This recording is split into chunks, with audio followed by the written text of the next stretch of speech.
الحمد للہ والصلاة والسلام علی رسول اللہ۔ کیا استنجا کرتے ہوئے ہاتھ استعمال کیے بغیر صرف پانی بہانا کافی ہے؟ سوال کیا گیا ہے، کیا استنجا میں ہاتھ استعمال کرنا ضروری ہے یا ٹیشو پیپر یا پانی کے پائپ سے پریشر مارنا کافی ہے؟ الجواب بعون اللہ سبحانہ و تعالی۔ قضائے حاجت کے بعد واجب ہے کہ جسم پر موجود نجاست کو دور کیا جائے، خواہ پانی سے زائل کریں یا کسی اور چیز سے، جیسے پتھر، کاغذ یا رومال وغیرہ۔ تاہم پانی کا استعمال بہتر ہے۔ اگر پانی کی پائپ سے پریشر مار کر نجاست کو مکمل طور پر دور کرنا ممکن ہو کہ اس کا اثر باقی نہ رہے تو صرف پانی کے پائپ سے پریشر مارنا بھی کافی ہوگا۔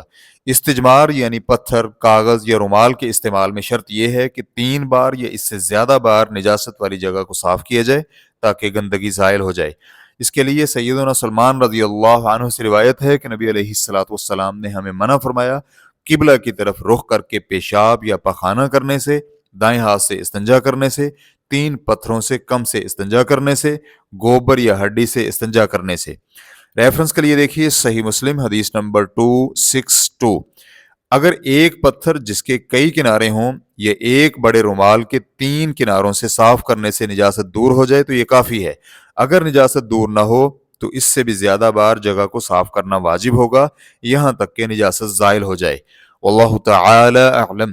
اسلام کیو اے ریکارڈنگز مؤسسۃ الشیخ محمد صالح المنجد، المملکۃ العربیۃ السعودیہ، فتویٰ نمبر 130400۔ والسلام علیکم ورحمۃ اللہ وبرکاتہ۔